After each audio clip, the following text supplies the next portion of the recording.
Hi everybody, welcome to your Animal Farm background PowerPoint presentation and screencast. Before you begin going through this PowerPoint, make sure that you have your PowerPoint note sheet in front of you. You will be filling that out as you go, and this will be a tremendous help for you as we go through this novel since there's some history behind it. So make sure you take nice, thorough notes. Okay, background. Some key terms that we need to understand before we jump in. Many of them I'm sure you've heard of, but this is just a refresher. First of all, take a look at that picture there. That is an artist interpretation of Animal Farm, so you can kind of get the gist of some things going on. The biggest thing with this novel is that it's an allegory, meaning the things or characters or animals in the novel represent larger things. In this case, the pigs will represent certain Russian leaders from history. Certain animals will represent certain ideals like power or hard work or peasants. So we are going to review these key terms here. So first, fable, as we know, a short story typically with animals as characters conveying a moral, which this novel does. Allegory, that is the final slide of this PowerPoint. You can come back to this. Satire, as we know, is the use of humor or ridicule or to make fun of or expose somebody for their stupidity. So the key thing with satire is making fun of something. In the case of Animal Farm, it's a satire because they are making fun of the idea of communism and how it doesn't work and how man truly is not created equal. Totalitarian style of government, look at the root word there, total. It's a system of government that is a dictatorship and requires total obedience to the state.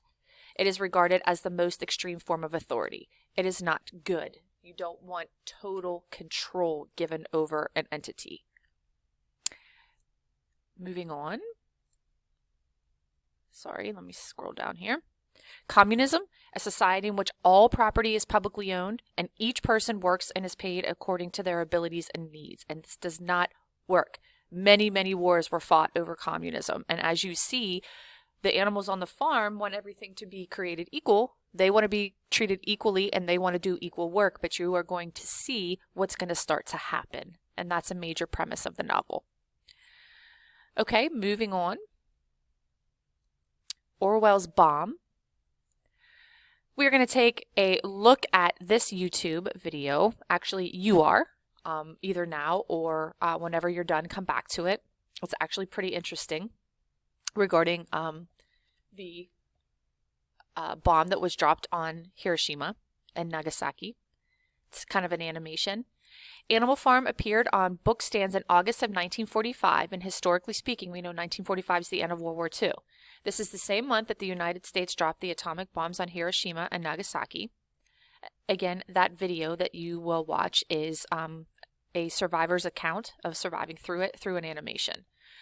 Bullet 2, both Animal Farm and the bomb were aimed ultimately at totalitarian dictatorships.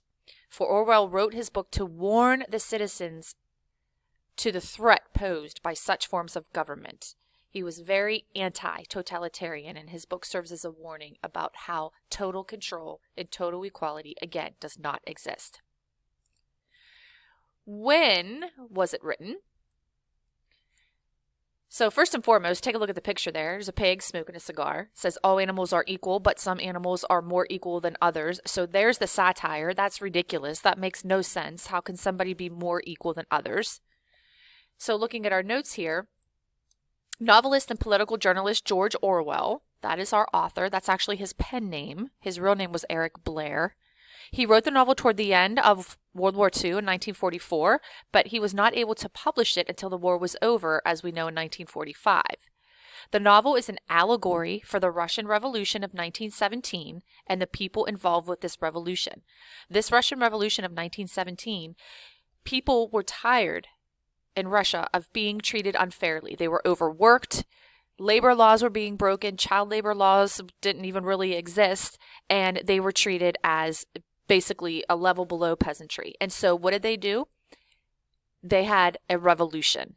And so the same thing is going to happen in Animal Farm. The animals are going to be sick and tired of being treated poorly, and they are going to have a revolution against their leader, in this case, their farmer. So you can start to see the allegory there, the parallel.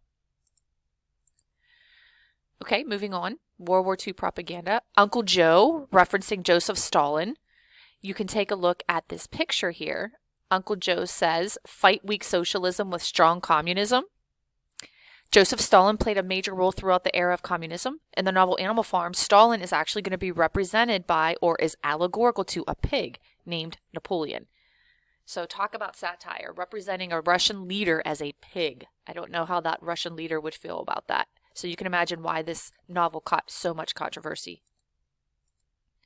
How many people did Stalin kill? We have to understand that. I mean, not a pleasant picture, but in order to understand the pig, Napoleon, who Stalin represents, you have to understand about Stalin. So take a minute, open that genocide chart. There's some questions on your note sheet regarding that chart.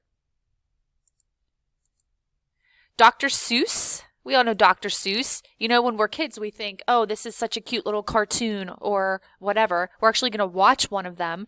And now that you're older, you might start to pick up on like, hey, that's an allegory. That kind of reminds me of this historical event. So we're going to see if you can connect the dots. So taking a look at this, you see, this is very famous here, the hammer and the sickle. If you know anything about the communist flag, if you look it up, you're going to see a red flag with the hammer and the sickle.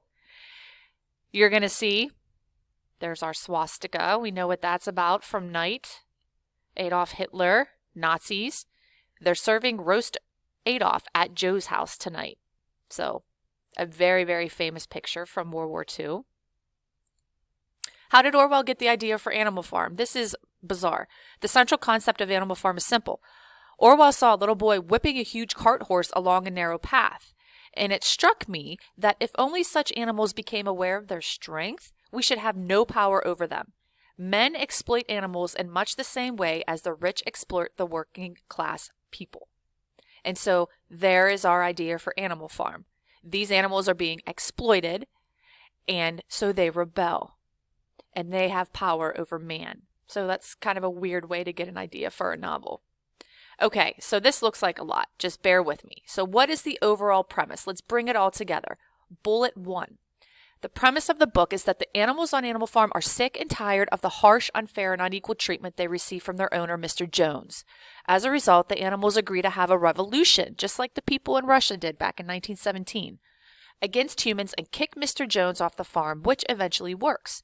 They feel if they do this, they can make Animal Farm a free and equal place where all animals work according to their ability. They call this animalism. That's the animal version of communism. And that's exactly what communism is. Everyone working according to their ability. Bullet number 2, however, certain animals quickly come into power and take over, making it a dictatorship. Now, if it was true equality, there should be no one in power. There should be no dictatorship.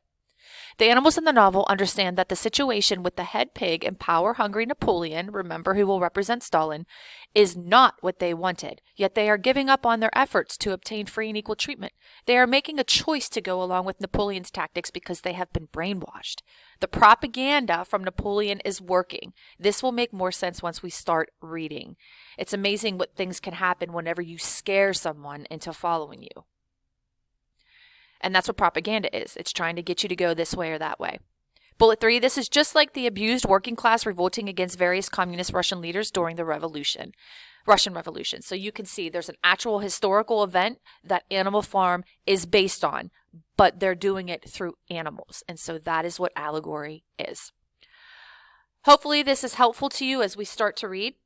And feel free to go ahead and pause or go back and fill in anything that you missed. And definitely take a look at the video, the atomic bomb Hiroshima, and also the on Joseph Stalin.